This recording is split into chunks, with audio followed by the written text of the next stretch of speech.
Pessoal, o que a ISO tem a ver com as pessoas da empresa? Será que a ISO envolve as pessoas, enganja as pessoas, mexe com a comunicação das pessoas, com suas competências? O que ela influencia? Será que eu posso utilizar a norma ISO como uma referência para fazer a gestão das minhas pessoas? Será que a ISO é interessante para lidar com as vaidades dos nossos colaboradores, para aquele funcionário chato, para aquele funcionário cansado, para aquele funcionário que não quer reter as informações e quer passar para os demais, ou para aquele que faz o contrário, que quer reter as informações e fazer aquilo com uma espécie de tesouro pessoal, no qual ele garante a permanência da empresa? Será que eu tenho vaidades que pessoas que não querem fazer os seus procedimentos porque vão ficar com receio de que eventualmente eles vão perder poder ou podem ser mandados embora porque o conhecimento vai ser traduzido num procedimento? Eu sou o Célio Liz, consultor há mais de 25 anos, trabalho com várias certificações de qualidade, sou professor, autor de livros e aqui nós falamos sobre ISO, conversamos sobre ISO, mas não só a teoria, mas na prática. E hoje eu quero falar com vocês sobre isso. Onde que a ISO pode influenciar e ajudar a gente para lidar com as vaidades pessoais do dia a dia. Então, logo após a vinheta, nós vamos conversar sobre um pouquinho mais sobre ISO. Vamos lá?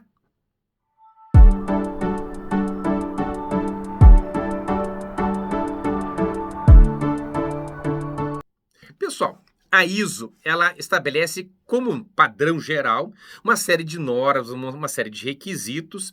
Então, se você for olhar a norma, for ler a norma, ela muito melhor falando, ela em várias situações, ela passa para vocês, cita, né, o envolvimento das pessoas, ela cita pessoas, competência das pessoas, engajamento das pessoas, ou seja, ela se preocupa com o ser humano, se preocupa com os colaboradores, com a liderança, ou seja, há uma preocupação enorme da norma com nós, os seres humanos, que lidamos, pelo menos por enquanto, na humanidade, com as empresas, ou seja, com mais tecnologia que exista, por mais robotização que tem, e principalmente a inteligência artificial cada vez mais forte, é importante que a gente entenda qual é o papel da qualidade e o que a ISO pode nos ajudar. Bom, se a gente for pegar a norma ISO e for resumir, que esse é o nosso grande objetivo da aula de hoje, do nosso vídeo de hoje, lembrando, né, pessoal, poxa, dá um curtir, compartilhe, faça algum comentário para o Google entender que é relevante.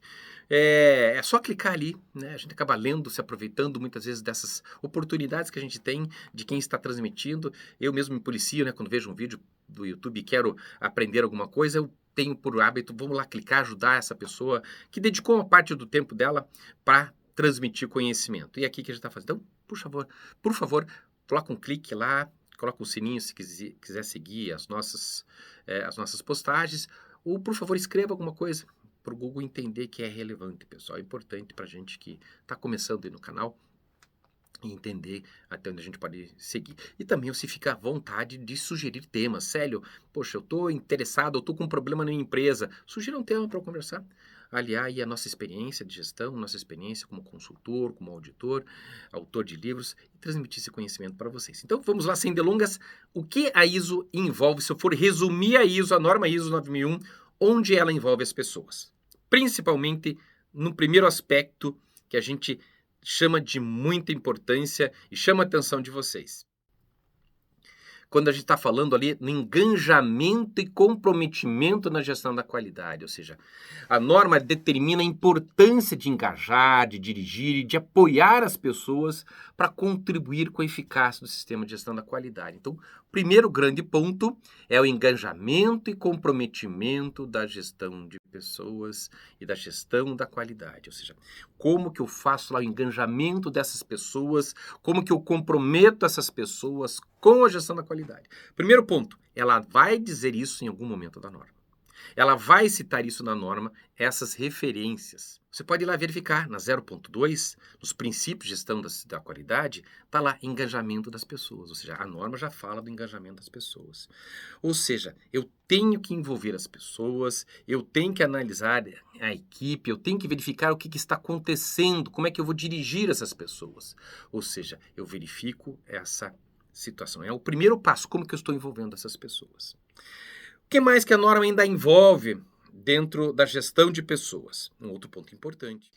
Determinação e provisão de pessoal, ou seja, qual que é a necessidade de determinar e prover as pessoas necessárias para a implementação eficaz de um sistema de gestão da qualidade. Ou seja, quantos funcionários, quantos colaboradores eu tenho? Mas isso não é feito por achismo quando a gente trabalha com gestão da qualidade, ou seja, há uma técnica, há fórmulas, há maneiras diretas e indiretas de verificar se não está o funcionário sobrecarregado ou subutilizado. Ou seja, o chamado dimensionamento de pessoas. Como é feito o dimensionamento de pessoas? Como é que eu analiso isso na prática? Então, a norma ISO ela ajuda a justamente você fazer isso. Ou seja, trabalhar com essa determinação e a provisão necessária de pessoas. O que aí na norma fala? Ela fala também no desenvolvimento das pessoas, né? O desenvolvimento da capacitação dessas pessoas. Como que ela fala isso? Ela diz normalmente, né, como que a organização deve determinar as competências necessárias das pessoas que realizam um trabalho, né, atendendo principalmente a eficácia do sistema de gestão da qualidade.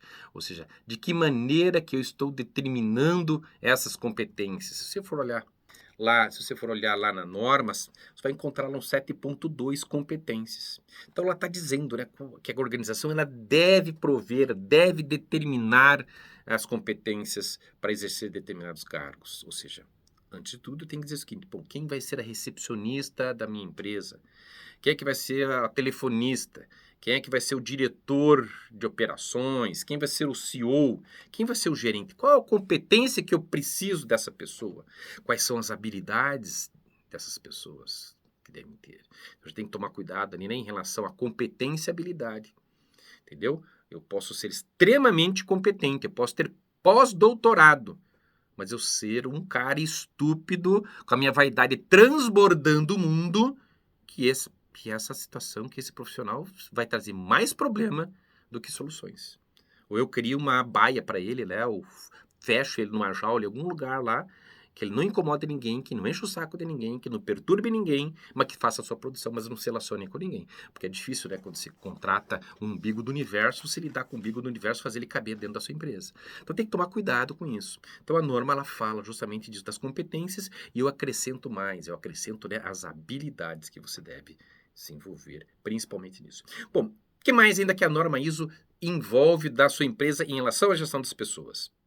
Principalmente, pessoal, quando a gente fala ali em conscientização, né? Ou seja, conscientização dos colaboradores, de que maneira que você vai garantir que as pessoas sejam conscientes da importância da gestão da qualidade, do seu trabalho e que vai afetar a performance do sistema de gestão da qualidade. É interessante que você verifique como que as pessoas estão conscientes desse aspecto. Ou seja, de que maneira que você vai trabalhar isso? Se você for procurar na norma, você vai encontrar lá no 7.3, conscientização. Ou seja, como que se conscientiza? Como é que você sensibiliza isso? Como que se envolve as pessoas? Como que você traz para você isso? A norma determina isso. Você vai olhar lá, ela vai dizer na norma. Se você procurar na norma, ela vai dizer assim, a organização deve assegurar. Deve assegurar. Como que você faz isso? Deve, é obrigação sua assegurar a conscientização. Lógico, como a gente vai implantar isso na prática, você pode verificar, inclusive, lá no nosso curso, que nós estamos lançando o nosso curso, né? Nós temos vários níveis de curso, e no nosso curso a gente tem vários níveis. E no nível lá que a gente faz a interpretação da norma, e a gente ensina como aplicar, você também pode ter um assunto muito mais aprofundado em relação a isso. Está na descrição do link, você pode manter contato, ou se quiser deixar o seu e-mail, o seu endereço, quando a gente tiver novas turmas, a gente vai informando para vocês aí os valores e principalmente, né, o escopo desse curso. Mas é interessante que você deve definir isso. É importante que você faça essas implantações. Bom, o que mais ainda que a norma envolve dentro do seu escopo, dentro dos seus referenciais teóricos, dos seus requisitos necessários para atingir um padrão de qualidade no sistema de gestão de qualidade adequado?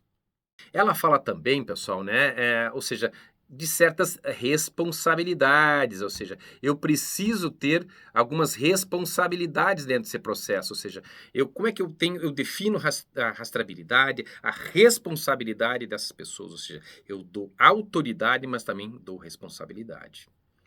O que eu posso ainda dizer a respeito dessa norma? Ou seja, eu consigo dizer que a designação das pessoas competentes, que eu já capacitei, né, para o controle da produção, da provisão de recursos, para autorização e liberação de produtos e serviços, ou até a rastreabilidade dos produtos ou do seu serviço. Ou seja, então eu defino que a responsabilidade e como essa responsabilidade é evidenciada e como que eu tenho a rastreabilidade dessas informações. Quem liberou tal? De que maneira eu tenho evidência que João liberou, que Maria liberou, que o Célio liberou tal situação? Qual que é a evidência material dessa situação? Ou seja, eu defino competências, eu defino aqui responsabilidades, eu defino rastreabilidade das informações. O que eu posso encontrar em diversas situações? Aqui no vídeo está mostrando para vocês, sempre que eu estou falando de alguma referência aí na norma ISO, você aqui em cima, na tela, você vai verificar lá a referência na norma ISO, onde que ela fala, eu cito para vocês lá o número, com alguns aqui eu falei já verbalmente, mas eventualmente eu posso estar falando, eu vou citando para vocês em algum dos lados aqui do vídeo, você vai acompanhando, anotando aonde que a norma ISO refere o que eu estou dizendo para vocês. Vamos lá, o que mais que a norma fala, ainda em relação à gestão de pessoas? Ela fala também, pessoal, né, na gestão de mudanças e comunicação, ou seja, a importância de gerar mudanças nos requisitos de produtos, dos serviços, para quê? Para assegurar que as informações documentadas sejam atualizadas e que as pessoas envolvidas nesse processo tenham ciência desse processo, ou seja, como é que eu vou fazer as mudanças desse processo? Como é que eu vou mudar né, os requisitos de um produto ou um serviço? Por exemplo, eu tenho uma panificadora, agora eu mudei a receita, eu mudei um produto ou um serviço. Como é que eu faço a mudança do requisito de qualidade, ou o requisito daquela matéria-prima, ou o modo com que eu faço aquele pão, se eu não tiver um processo gerenciado, mudado, formalizado, e como que eu faço as mudanças dos requisitos dos produtos e serviços? Ou seja, então a norma também determina assim, opa, você não faz o que você quer dentro de uma empresa. Recentemente eu tive uma grande discussão com um dos coordenadores de uma empresa, porque a pessoa era o umbigo do universo, maior que o mundo. E a gente estava começando a fazer a implantação da norma ISO nessa empresa. E esse gestor era contra normatizar. Mas por simples e mera burrice intelectual, não. Pessoa extremamente competente, mas sim por uma baixa inteligência emocional. Ou seja, estava com medo, estava com receio de perder emprego, de transmitir o seu conhecimento e alguém verificar o quanto ele não faz, ou quanto ele faz pouco, ou quanto ele faz errado, ou quanto ele não faz. Percebe? Então, toda vez que a pessoa se reluta, tem uma resistência enorme na gestão de pessoas, de traduzir o seu conhecimento, houve um sequestro de parte da empresa. Por quê? Porque a empresa paga um salário para trazer, né, em contrapartida, um serviço, uma produção de informação, um conhecimento que é da empresa, e essa pessoa não quer traduzir, porque ela entende que é dela, ela é o dono, não existe dono de processo dentro de uma empresa. Nem os próprios donos são donos, se a gente for bem extremista, porque tem o cliente que faz, lógico, formalmente falando, ele é o dono, tá? Mas a gente é responsável por aquela empresa, responsável por isso, né? Tudo pertence a um universo muito maior do que a nossa, né, van consciência possa imaginar.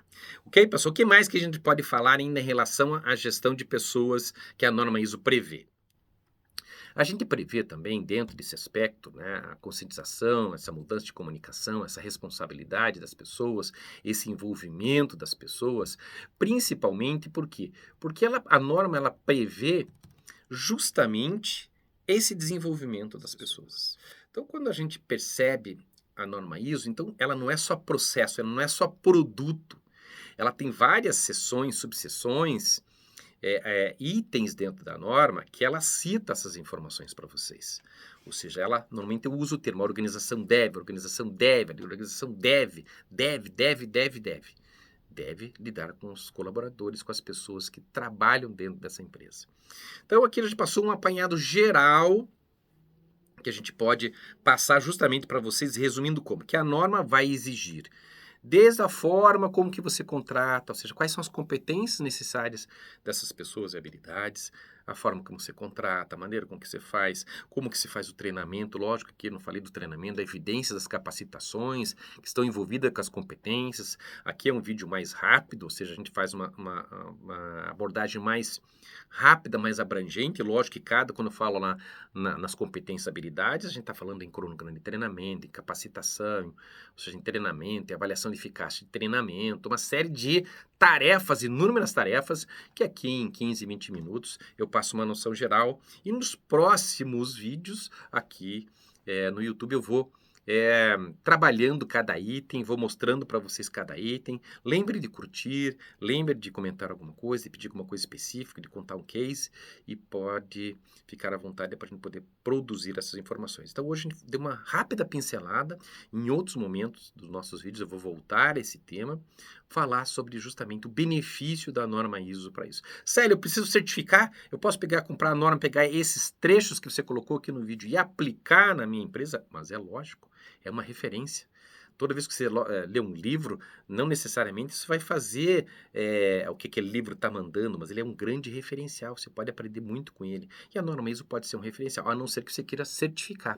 Aí, lógico, vai ter que ter um formalismo a mais que isso vai implementar, porque você vai ter a visita dos avaliadores, dos auditores, e você tem que sujeitar a produção de evidências para ter o certificado. Caso contrário, você pode também produzir evidências para manter a sua empresa segura. Então esse foi o nosso vídeo. Por favor, dá um like, compartilhe esse vídeo com o teu WhatsApp, com algum amigo, para ajudar aqui o canal a decolar, ver se a gente consegue aumentar o número de seguidores com esse assunto que é tão importante para o nosso país, tão necessário em todos os setores, pessoal. Até o próximo vídeo.